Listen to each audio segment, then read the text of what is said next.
back in the day, you know, we took care of our community.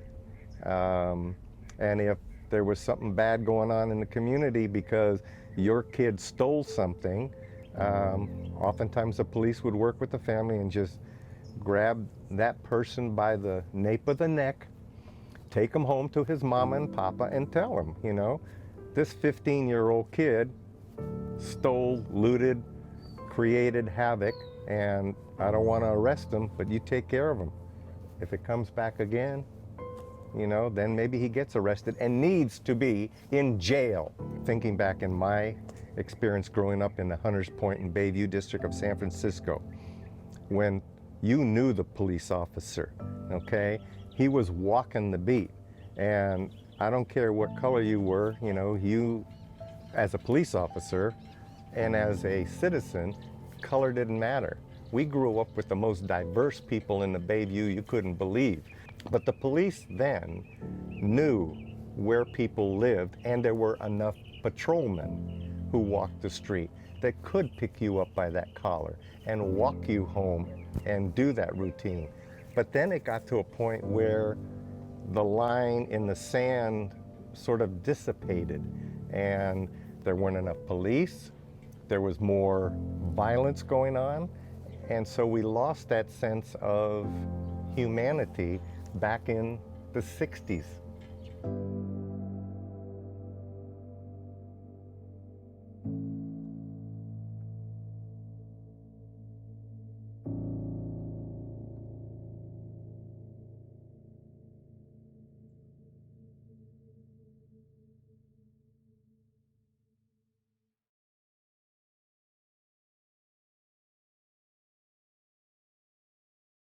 Yeah, I have a person unresponsive to car horn honks in my drive-thru. Okay, what kind of car is it? It's a Mercedes-Benz.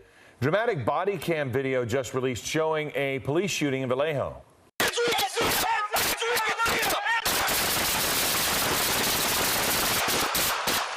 Wow, some people were outraged after this officer-involved shooting back in February.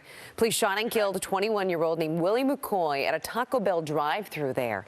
Authorities say officers were responding to a call of a driver armed with a gun who had been slumped over in his car. They say that he reached for the weapon, and that's when the officer opened fire. That shooting continues to be under investigation.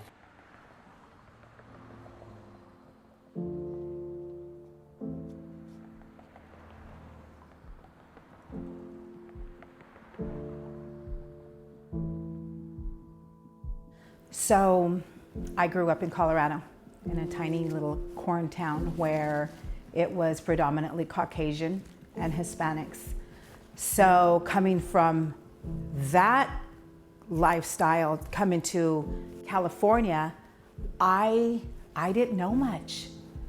And sometimes I feel bad about that, but I didn't know much. Like I didn't learn about Martin Luther King or Malcolm X or Harriet Tubman when I was going to school there. So I didn't really hear about them till my children started going to school, to public school, and they would come home and share these stories with me. But even at that, I was like, okay, who's Martin Luther King?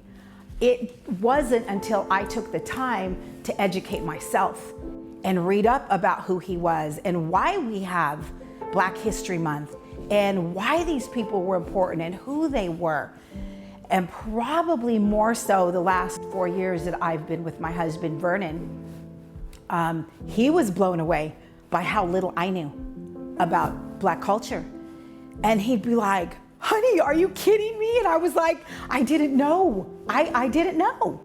And a lot of times, you know, you want to ask, but you don't want to offend anybody. So you kind of just like almost paint your own picture of things. We don't understand that our allegiance and connection to a society that has exploited people of color for generations to create its wealth and to build its structures, like that is ultimately corrupt. And we align ourselves with that corruption.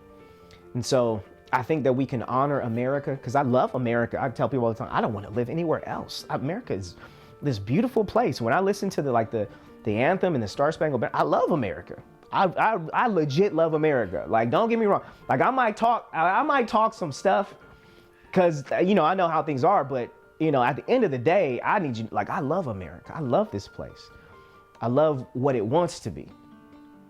To some extent, I love what it purported itself to be, though it wasn't always that.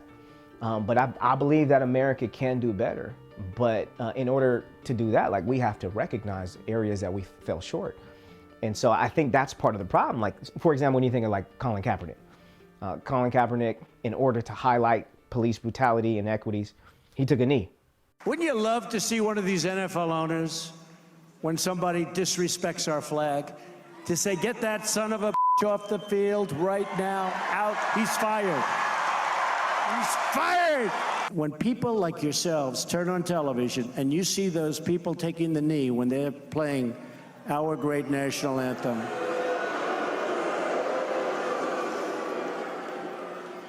the only thing you could do better is, if you see it, even if it's one player, leave the stadium. I guarantee things will stop.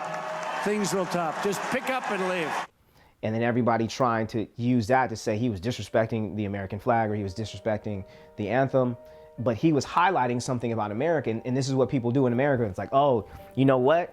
Instead of dealing with that reality, let's obfuscate it. Let's just bring up this other argument and then make that the main thing. And that was never the main thing. But they confused the issue because they didn't want to deal with the reality. And it's the same thing, I think, within the church. Like, we have to be willing to deal with realities. And we can be a part of different camps. We can believe that all lives matter. We can believe that blue lives matter, as long as, while you believe those, you also believe that black lives matter. And I think that, to some extent, our willingness to camp up kind of exposes areas within our faith that we need to fix. Because some people can't say that black lives matter because either to them they don't see an issue, or there's a more deeply rooted issue there that they don't want to admit to. And I think that's something about the American church that we got to come to terms with. There's some racism there. There's some divide and connection, and as long as we're just going to keep overlooking it, then nothing's ever going to change.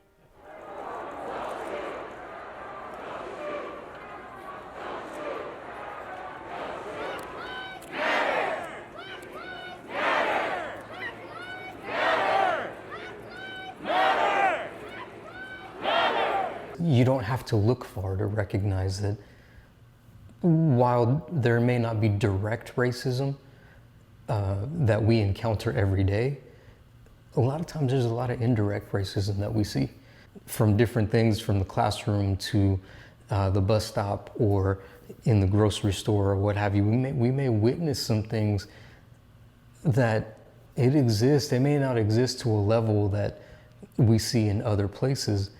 But just because I don't experience it, or just because I haven't witnessed it directly, maybe I've experienced it indirectly, does not mean that it's not happening directly to other people in the community.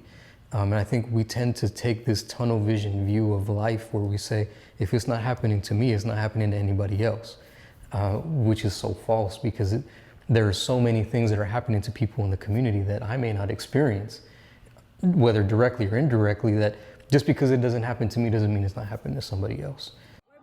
Yeah, say that again. Oh, now you're shy? Say it again. Say it again. Now you're shy? What's wrong with you, man? Say it one more time. Yeah. I'm sorry, you need to leave. Yeah, you need to leave. That is not appropriate. Trump's gonna you. You need to leave. Oh, you need to leave. Not talking No, about you need like to that. leave. What's wrong with you?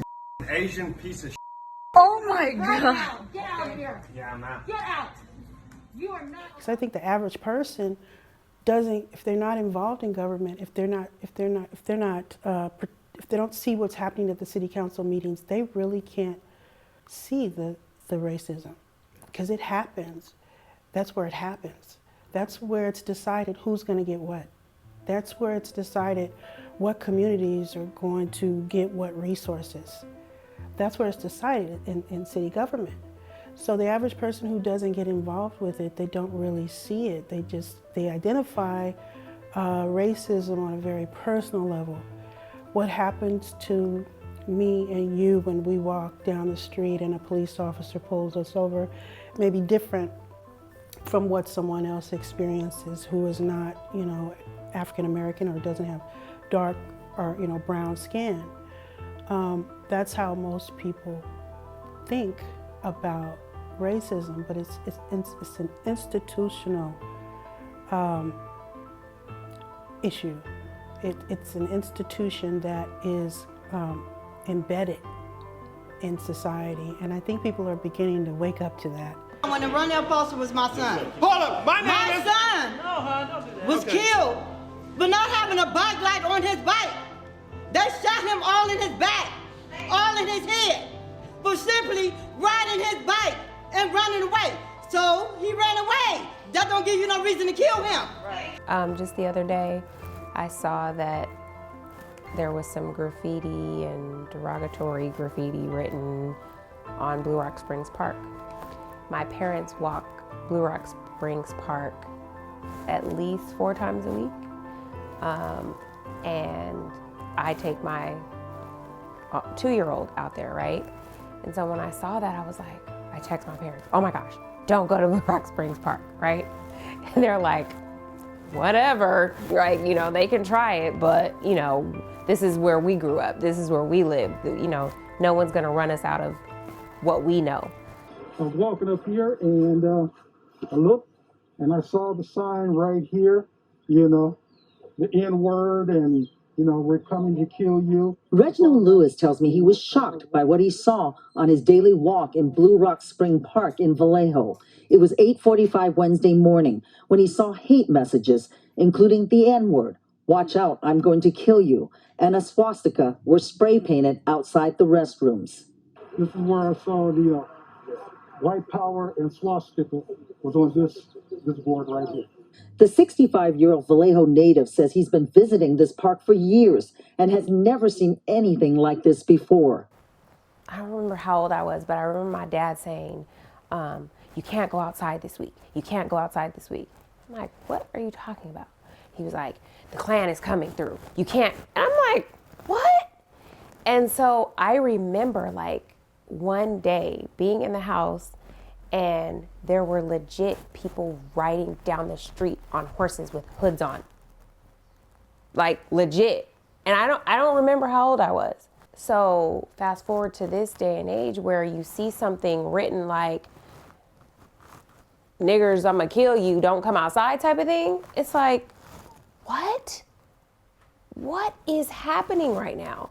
Like, we have not evolved at all. We're still seeing the same messaging from when I was 10 till now. Vallejo, it's like any other place, you know what I mean? So it's not necessarily removed from systemic racism, and it would be foolish to think that, you know, Vallejo is just this utopia that doesn't have that. So I do think that that plays a huge part in it. It definitely is real. Racism is real. I hadn't really experienced it, but I've seen my husband, Vernon, experience it, like right before me when we were together out in public.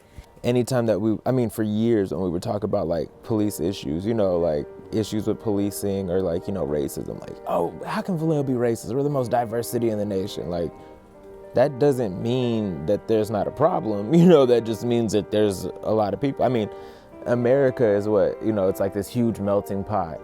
It's not insulated from racism, you know, like we have issues all across the nation. I've learned a lot. I've seen a lot the last 4 years. I thank God for it because God just opened my eyes to it, that it really is happening still today. We're the most diverse city in the nation. Or like, you know, oh, I got black friends, you know, I'm not racist, you know, and it's like, yeah, it doesn't mean you're not racist, it just means you have black friends, you know, and I'm like, and a lot of times, you know, like there's a certain endorsement for your black friends, you know. You know, if I could say anything, it's like, it's real. It's so sad that I even experience it right here in my own city. And it's not just in the big cities, or it's not just in the South. It's like right here, right now.